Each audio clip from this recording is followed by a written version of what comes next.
बिहार में जमीन सर्वे का जो काम है शुरू हो गया है। बहुत सारे लोग डरे हुए हैं कि अगर जो जमीन का सर्वे होता है तो ये झगड़ा का कारण बनेगा। तो कई लोग जो है कह रहे हैं कि अगर जमीन का सर्वे होता है तो हमारी जमीन जो है छीन ली जाएगी।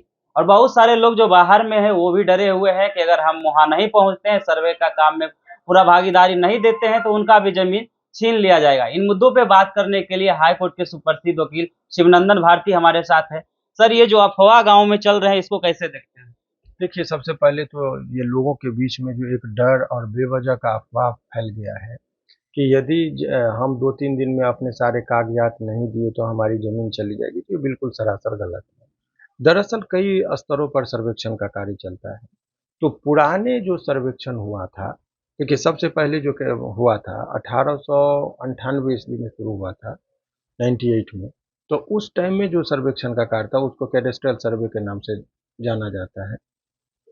और उसके बाद जब आज़ादी के बाद जो फिर सर्वेक्षण का कार्य शुरू हुआ, तो उसका रिवीजन पुनरीक्षण उसी को किया गया। तो और डिवीजन सर्वे हुआ। अब जो ये सर्वे हो रहा है, विशेष सर्वेक्षण के अंतर्गत ये अभी कार्य हो रहा है, तीनों का पूरा डिटेल होता है, उन लोगों के पास भी होता है। अभी वर्तमान स्थिति में वो देखते हैं कि आखिर ये ज़मीन जो है, वर्तमान परिस्थिति में वो किनका है। तो वो अमीन का, कानूनगो जो कर्मचारी हैं, बहुत सारे लोगों का एक मिला के एक यूनिट बनाया गया है। ये लोग प्लॉट पर जाएँगे और सारी चीज़ों का निरीक्षण करेंगे कि वो किनका है। तो मान लीजिए प्लॉट पर जाएँगे तो कौन उनको मिलेगा? खेत पे तो नाम लिखा नहीं होता है। इसीलिए लोगों का कर्तव्य है कि आप एक फॉर्म है, फॉर्म 2 जो आप चाहे तो उसको चला सकते हैं। फॉर्म 2 भर के आपका काम है कि भाई आपका प्लॉट ये है। तो वो आप जाकर दे दीजिए कि ये प्लॉट मेरा है और ये प्लॉट हमारे पिताजी का था। कैसे आया ज़मीन उसका भी विवरण आपको देना होगा। पिताजी का था या दादा का था तो कैसे बँटवारा हुआ, बँटवारा में ये आपको मिला वो लिख कर आप दे दीजिए। यदि खरीदे हैं तो दस्तावेज़ लगा दीजिए। यदि आपको दान में मिला है, बहुत लोगों को मामा नहीं होता है तो नाना-नानी उसको दान में दे देते हैं। तो वो दान में आया तो आप वो दिखा दीजिए कि हमारे माँ माँ को जो है सो भाई नहीं था तो हमारे नाती में हमको मिला है ये नाना जी की तरफ से गिफ्ट में। तो गिफ्ट का भी पूरा विवरण होना चाहिए। तो जैसे वो संपत्ति आपको मिली है उसका वो आप डिटेल दे दीजिए। अब बहुत सारे लोग जो बाहर में रह रहे हैं उनके अंदर एक मन में है कि 2-3 दिन में यदि हम नहीं ये सर्वेक्षण में भाग ले तो मेरा ज़मीन चला जाएगा क्या? तो ये बिल्कुल गलत है। ऐसा नहीं ये लंबी प्रक्रिया चलेगी 2026 तक में इसको फाइनल करने का है। क्योंकि आपको अभी मान लीजिए हम कुछ नहीं कर रहे हैं, हम कहीं नहीं जा रहे हैं, ना पर्ची लगा रहे हैं, ना फॉर्म भर रहे हैं, ना वंशावली दे रहे हैं। अगर उसके बाद हम क्या वेट करेंगे कि भाई वो जब वो एक पब्लिकेशन करेगा, जब जो भी उन लोगों को लगेगा सर्वे करने के बाद जो डाटा संग्रह होगा, उसको पंचायत भवन पर या कहीं जो प्रसिद्ध जगह होगी उसकी घोषणा होगी और हर एक जगह चिपकाया जाएगा। उसमें से हम देख लेंगे कि मेरे प्लॉट में मेरा नाम है कि नहीं। प्लॉट संख्या इतना मेरा है, मेरा नाम नहीं दिया तो एक फॉर्म भरेंगे, कहेंगे भाई आपत्ति है मेरा इस पर कि मेरा देखिए इस ज़मीन मेरा है, प्लॉट आप कैसे किसी का नाम आप डाल दिए। अब उसके बाद वो आपत्ति करेंगे और दावा हम करेंगे कि ये ज़मीन मेरा है। उसके बाद हमको सुनवाई का मौका दिया जाएगा, वो हमको डेट निर्धारित किया जाएगा, हमारे पक्ष को सुना जाएगा, फिर वो सुधार हो जाएगा। इसीलिए ये कह देना कि भाई बहुत वाहवाही है, छुट्टी बहुत लोग बाहर में जो रह रहे हैं वो छुट्टी लेकर नौकरी छोड़कर आ रहे हैं, इतना भी हड़बड़ी नहीं है। एक तो ये बातें हैं। दूसरी बात ये है कि अर्जेंट नहीं, बहुत स्लो एक ही बार में भीड़ नहीं कर देना है वहाँ पर, कैंप जो लगा है, एक अपने बारी का इंतज़ार करिए।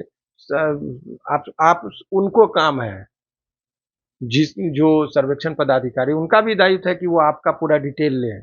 इसीलिए हर बार ये मत समझिए बहुत लोग पैसा देकर चाह रहे हैं जल्दबाजी में कि मेरा काम हो जाए, तो फिर आप भ्रष्टाचार को भी आप बढ़ावा ना दें।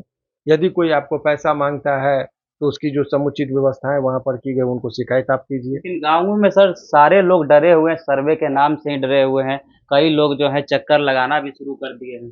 तो इसीलिए मैंने कहा कि यदि वो लोग जो लोग इसको डरे हुए हैं बहुत सारे लोग, तो उनको डरने की ज़रूरत नहीं है, अज्ञानतावश लोग डरे हुए हैं। वास्तविक बात ये है कि सर्वे में यदि कोई त्रुटि भी हो जाती है, तो उससे ये नहीं है कि आपका सारा चीज़ खत्म हो जाता है। ज़मीन वगैरह के संबंध में टाइटल का मामला चलता है, बहुत सारी बातें होती हैं।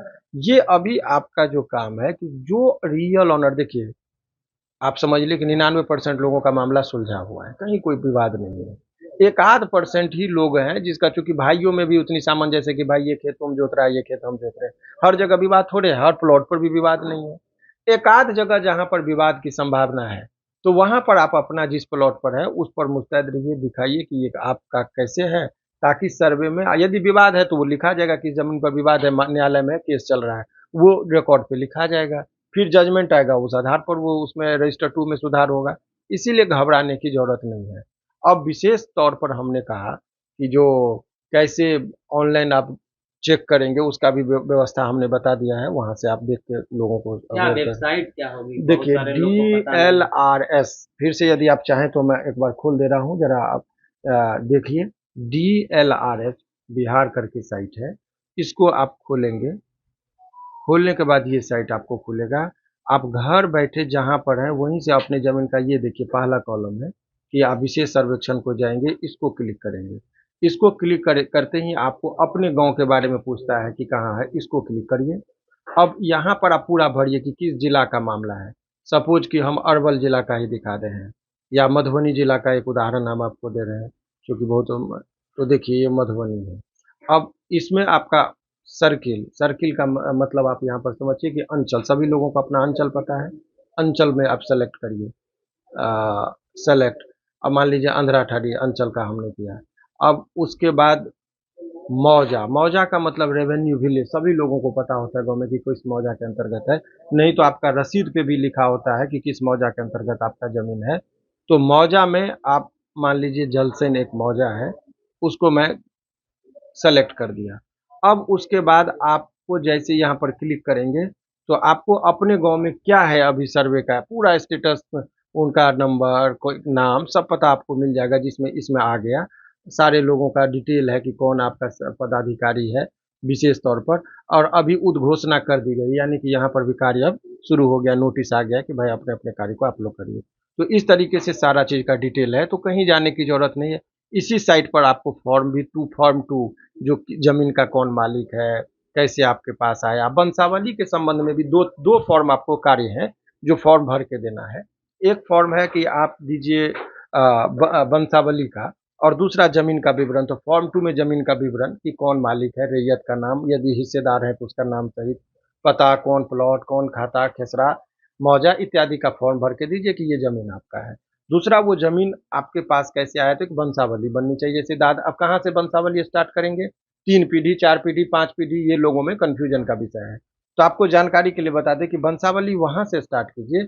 जमाबंदी किसके नाम से है वो देख लीजिए। यदि दादा के नाम से जमीन है और जमाबंदी भी उन्हीं के नाम से है, तो आपके दादा के नाम से ही, दादा के बाद दादा को कितने पुत्र हुए, कितने पुत्रियां हुई, आपके हिस्से में कैसे आया, वो आप दिखा दीजिए। नंबर 1। नंबर 2, मान लीजिए हो सकता है कि पिताजी के ही नाम से जमीन पिताजी ने खरीदा हो और पिताजी का मृत्यु हो गया हो, तो जो आपकी वंशावली बनेगी वो पिता से ही स्टार्ट कीजिएगा। ऐसा नहीं कि हम परदादा के पास से चले गए, क्योंकि जमाबंदी जिनके नाम से है वंशावली वहीं से स्टार्ट होगा, ताकि उनको सर्वेक्षण पदाधिकारी को उतना से ही मतलब है। तो ये तमाम तरह का चीज़ है। आखिरी सवाल रहा सर, अगर जो जमीन सर्वे करने के लिए जमीन टीम जाती है तो एक ही रसीद पे 2 लोग 3 लोग जो है रसीद कटवा लेते हैं। रसीद कटवा लेते हैं तो उससे वो दिखाया, मेन देखना होगा कि भू और मालिक जो है, मान लीजिए दो, एक ही जमीन की 2 बार रजिस्ट्री हो गई, तो 2 बार रजिस्ट्री हो गई तो जो पहला रजिस्ट्री होता है उसका महत्व होता है। रसीद, एक व्यक्ति का जमाबंदी किसके नाम से है उसका एंट्री होगा। यदि विवादास्पद लगेगा तो वो तय नहीं करेगा कि क्या, उसको कॉलम में यही लिख देना कि इस जमीन का 2 हमको दस्तावेज प्राप्त हुआ, इस तरीके से इसके दावेदार 2 प्रतीत होते हैं, और ये मामला न्यायालय में लंबित है या न्यायालय में जाने वाला है, इसीलिए आपत्ति के साथ वो कॉलम को भरेगा। जो जेन्युइन चीज है, तो इससे ये पता चल जाएगा कि ये जमीन विवादित है। यदि कोई जमीन वो तीसरा आदमी खरीदने जाएगा भविष्य में, ये इसी के लिए इसका मेन उद्देश्य है कि विवादित जमीन का लोग खरीद लिया, बाद में केस मुकदमा लड़ता रहा, वो बोला मेरा है, ये बोला मेरा है।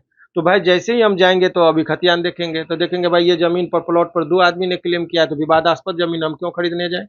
तो वो इसीलिए जिस पर एक जमीन के 2 दस्तावेज होंगे, तो उनको दोनों का एंट्री करके लिखना होगा कि भाई, या जो भी उनको लगेगा विवादास्पद चीज के बारे में, जैसा उनको मार्गदर्शन है उसके अकॉर्डिंग वो सारे चीज को लिखेंगे। इससे ना किसी का राइट को क्रिएट किया जा सकता है और ना ही किसी के राइट को खत्म किया जा सकता है। जिसका टाइटल का है वो कोर्ट सक्षम न्यायालय ही तय करती है कि रियल ऑनर कौन है। हो सकता है कि जमीन हम गांधी मैदान आपको बेच दिए, आप खरीद लिए, दस्तावेज हम आपको दे दिए, इससे आपका गांधी मैदान नहीं हो जाएगा। उसका देखेगा कि हम कॉम्पिटेंट थे कि नहीं उसको बेचने के लिए, हम सक्षम थे कि नहीं। और एक आदमी बिहार सरकार से खरीद लिया, तो बिहार सरकार तो कॉम्पिटेंट है बेचने के लिए, लीज पर देने के लिए, और कोई निजी व्यक्ति तो है नहीं, तो दो दस्तावेज तो है, तो कौन तय करेगा कि किसका जमीन होगा? तो इसमें तय न्यायालय करेगी कि भाई वो व्यक्ति सक्षम था कि नहीं था। तो ये सब चीजें जो होती है कि रियल ओनर कौन है, इस सब को तय करने की शक्ति न्यायालय को होता है, न कि सर्वेक्षण पदाधिकारी। मतलब जमीन सर्वे का काम जो है विवाद का कारण नहीं बनेगा। एकदम नहीं, जो है उसको लिखना है, विवादास्पद है तो लिख देगा कि विवादास्पद है, बस लिखना वही है जो जेन्युइन है। चलिए, तो ये थे हमारे साथ शिवनंदन भारती। जमीन सर्वे को लेकर इन्होंने डिटेल से अपनी प्रतिक्रिया दिया। जिस माध्यम से आप बाहर आ रहे हैं तो इस वेबसाइट पे जाकर आप फॉर्म भी भर सकते हैं। इन्होंने डिटेल से सारी जानकारी दी। बाकी बात इस वीडियो के माध्यम से आपकी क्या प्रतिक्रिया होगी कमेंट बॉक्स में जरूर दीजिएगा।